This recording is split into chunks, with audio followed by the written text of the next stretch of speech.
As her jersey surpassed the all-time woman, Caitlin Clark, the most popular woman ever in the WNBA. Caitlin Clark got her jersey surpassed by Sophie Cunningham. Why? Because Sophie Cunningham stood up for Caitlin Clark. She did all of these Instagrams. She did all of this stuff. And next thing you know, it all didn't matter. It didn't matter. I mean, I'm looking at her Instagram. What you just heard represents the most sophisticated athlete marketing revolution in modern sports history. While everyone was watching Sophie Cunningham's viral Arby's moment as entertainment, they completely missed the calculated genius behind a strategy that generated 3,333 times better return on investment than traditional sports marketing. I'm Jackson Riley, and I've been filtering through the digital noise to decode what might be the most profitable athlete rebellion ever executed. The temperature of the online conversation around Sophie suggests something way deeper than a viral moment. This is systematic warfare against an entire industry's control structure, and the WNBA is absolutely terrified because Sophie just proved their billion-dollar marketing machine is completely obsolete. Make sure you hit that subscribe button and ring the notification bell, because what I'm about to reveal will change how you see every athlete-league relationship moving forward. Here's the roadmap for today's investigation. First, I'm going to break down the four-phase viral amplification cycle that Sophie has mastered, a blueprint that no other creator has properly decoded. Then we'll expose the economic intelligence behind her systematic approach, including how she weaponized authenticity to generate over $1 million in brand value from $900 in fines. We'll dig into the competitive gaps that traditional sports marketing experts completely missed. And finally, we'll explore the explosive implications of her multimedia empire expansion that has entertainment industry insiders scrambling. But here's what the other channels won't tell you. This isn't just about Sophie Cunningham. This is about a fundamental power shift where individual athletes can now override institutional authority through strategic viral marketing, and the numbers prove it. Let me start with the economic sophistication everyone missed. Sophie didn't stumble into viral success. She executed what I'm calling the authenticity algorithm exploit. While the WNBA was operating under outdated control models, Sophie identified a systematic vulnerability in how sports authority functions in the social media age. The math is absolutely staggering. Traditional athlete marketing requires massive upfront investment. We're talking hundreds of thousands in campaign development, media buys, and promotional infrastructure. Sophie spent exactly $900 in fines and generated an estimated $1.5 to $2 million in annual endorsement value. That's not luck. That's calculated intelligence. Official sources won't tell you this, but if you follow the digital breadcrumbs, a different picture emerges of how Sophie has been building toward this moment for months. Her April Arby's food review wasn't random content. It was strategic groundwork for July's viral explosion. She was systematically establishing brand relationships and audience expectations before deploying controversy as a catalyst. Match and make sure we're all just having good vibes, right? You know, the seasons has a bunch of highs and lows, and so just trying to keep a level head on everyone. But I also think that we get to play basketball for a living, and that's super fun. So sometimes you just need a good perspective of like, hey, we're in the grind right now and it feels hard, but at the end of the day, we get to dribble ball. What you just heard reveals Sophie's authentic leadership mindset before the controversy erupted. This matters because it establishes her credibility foundation. She wasn't just seeking attention, she was building genuine team leadership credentials that would validate her later rebellion against institutional authority. But here's where it gets interesting. The four-phase viral amplification cycle that Sophie has mastered follows a precise pattern that competitors haven't recognized. Phase 1. Organic moment creation. Sophie establishes authentic brand connections through genuine content like food reviews and team leadership. Phase 2. Strategic. Controversy deployment.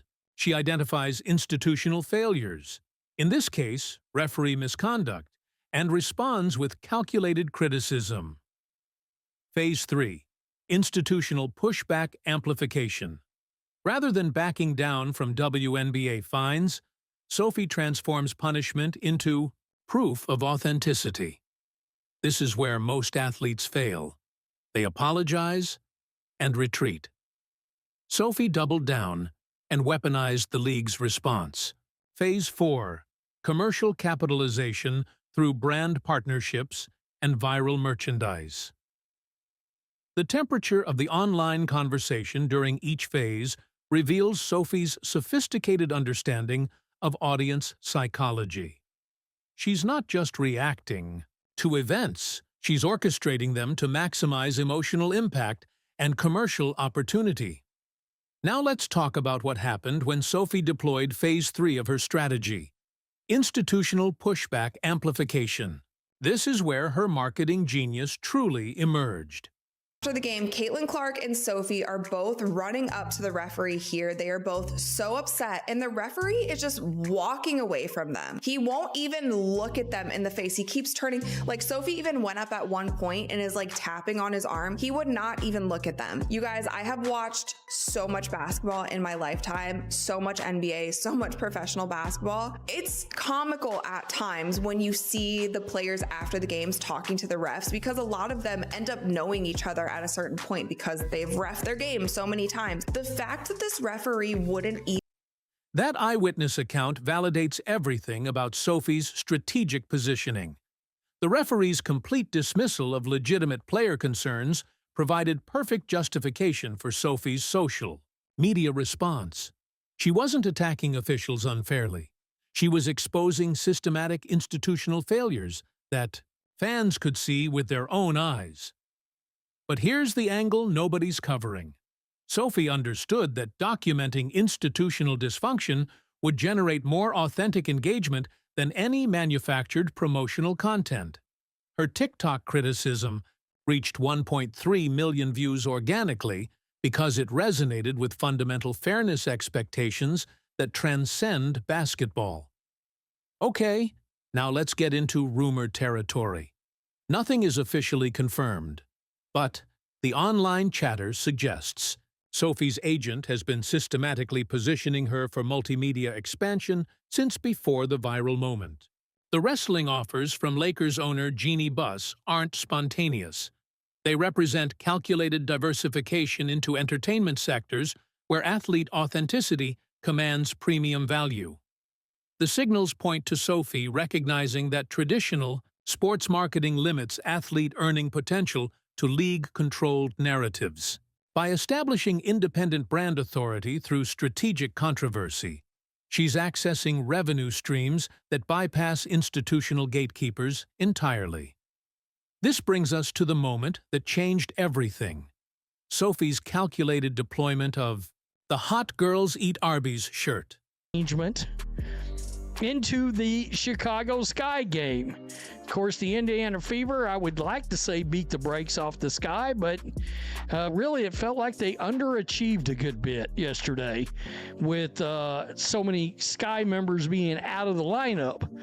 But nonetheless, she came walking in to the arena yesterday wearing that. There she is right there. Let's just bring this up over at Tater Report. There she is right there. Hot Girls Eat Arby's. I can only imagine, and I have no idea. I would assume this is some kind of... What you just witnessed represents peak strategic branding execution. Sophie transformed a league fine into a fashion statement, turning institutional punishment into personal profit. The visual impact of that arena entrance generated millions in earned media value, while positioning her as authentically rebellious, rather than manufactured. But here's what competitors missed about this moment. Sophie didn't just wear a shirt. She created a cultural touchstone that allowed fans to participate in her rebellion. The fine club concept that emerged represents brilliant community building through shared resistance to institutional authority. The economic implications are staggering. Arby's official response, calling her unapologetic queen, provided corporate validation for her anti-establishment positioning. Sophie essentially forced a major brand to choose between supporting institutional authority or authentic athlete expression, and they chose Sophie.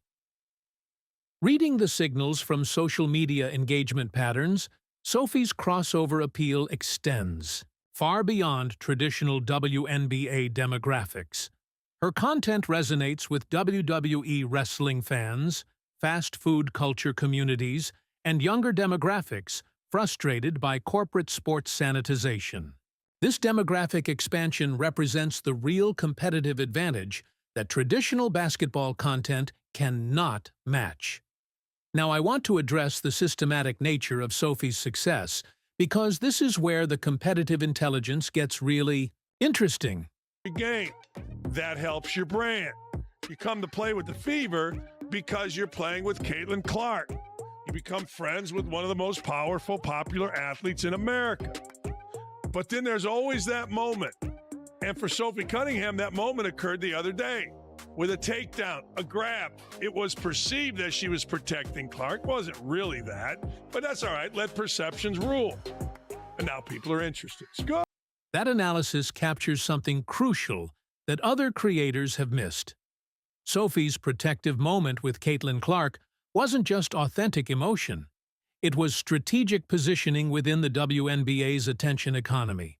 By aligning herself with the league's most popular player while maintaining her own authentic voice, Sophie maximized her visibility potential without compromising her rebellious brand identity.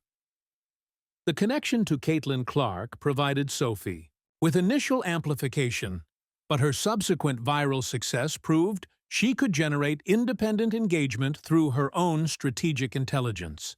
This matters because it establishes Sophie as a legitimate star rather than just a supporting character in someone else's narrative. But the story doesn't end there.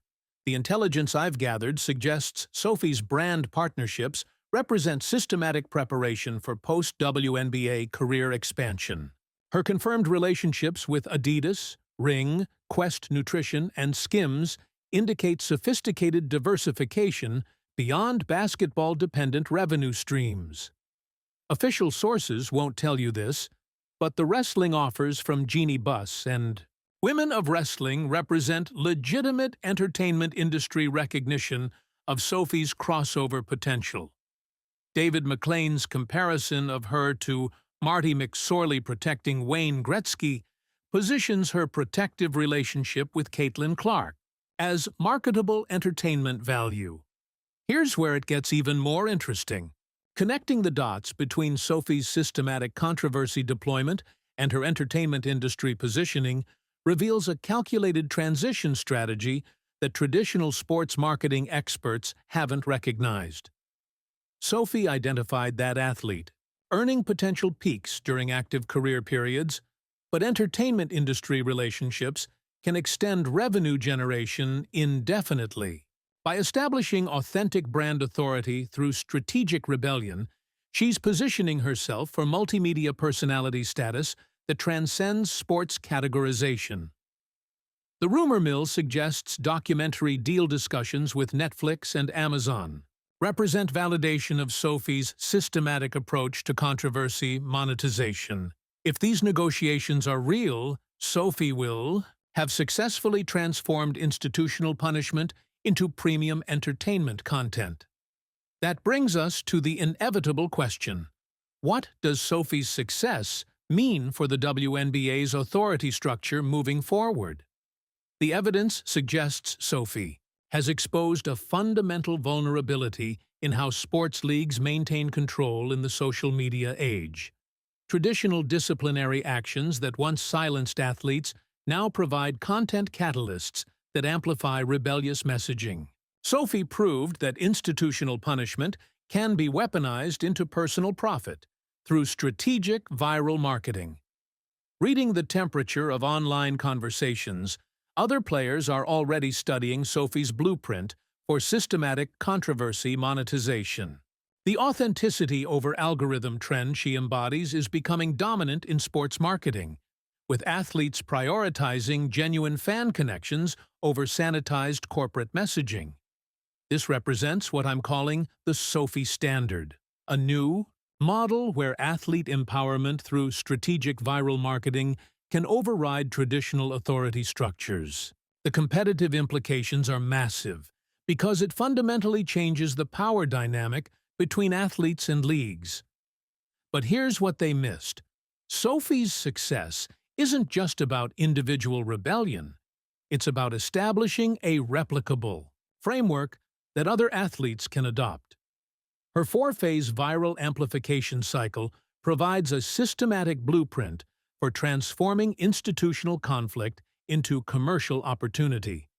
The signals suggest major brands are recognizing that authentic athlete partnerships generate superior engagement compared to league-controlled promotional content. Sophie's demographic reach, extending beyond traditional sports audiences into lifestyle and culture segments, predicts significant endorsement market expansion for athletes who master her strategic approach. Now let's talk about the competitive positioning implications of Sophie's systematic success.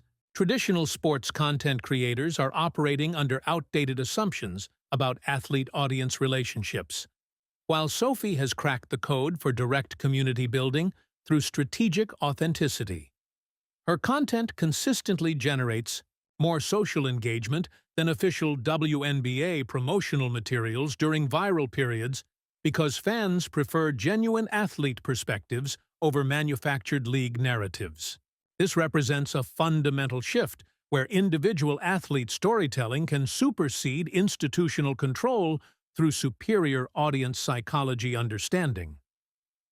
Filtering out the noise from mainstream sports media coverage, Sophie's success demonstrates that calculated controversy deployment, combined with visual branding and fan participation, creates viral coefficients that traditional marketing cannot match. Her systematic approach to turning controversy into currency represents a blueprint that other creators haven't effectively recognized or replicated. But the future intelligence gets even more explosive. The entertainment industry, positioning through wrestling, offers, and potential documentary deals, suggests Sophie is transitioning from athlete to multimedia personality with revenue potential that exceeds traditional sports career limitations. Women. Of wrestling co-owner David McLean's explicit interest in Sophie's protective dynamic with Caitlin Clark indicates entertainment value in their relationship that transcends basketball.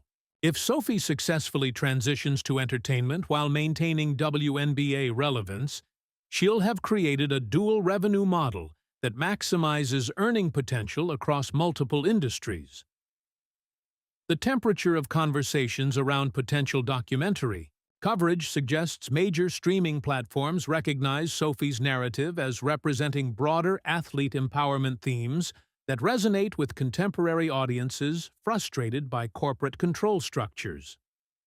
Connecting all these dots reveals that Sophie Cunningham has executed the most sophisticated athlete branding strategy in recent sports history by transforming institutional punishment into personal profit through calculated authenticity and strategic controversy management.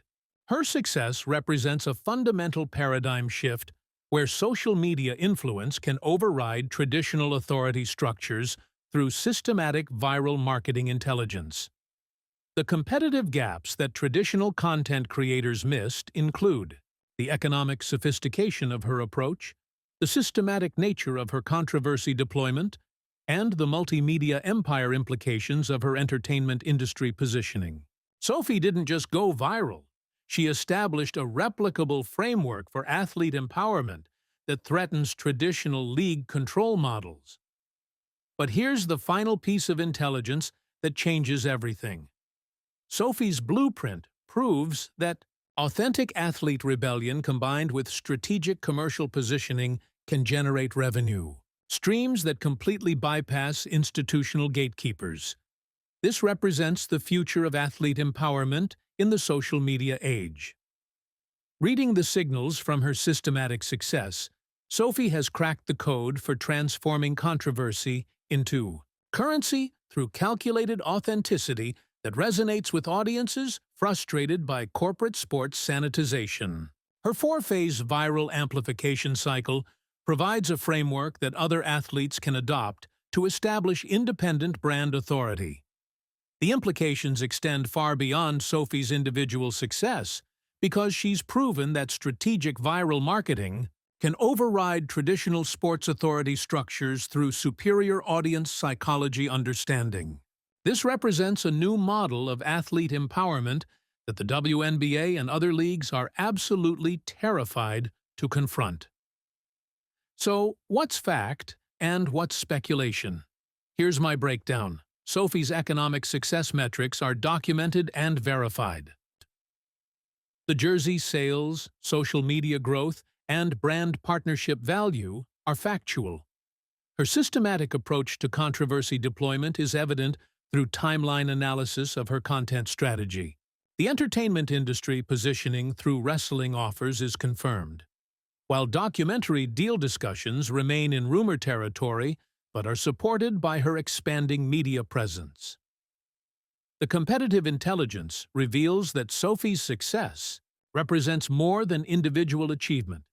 It's a blueprint for systematic athlete empowerment that threatens traditional league control models through strategic viral marketing that other creators haven't properly decoded or replicated. That brings us to the question nobody in the front office wants to hear. Has Sophie Cunningham fundamentally changed the power dynamic between athletes and leagues through systematic controversy monetization that proves authentic rebellion can generate superior commercial results compared to institutional compliance? The evidence suggests yes, and the implications are explosive for the future of sports marketing and athlete empowerment in the social media age.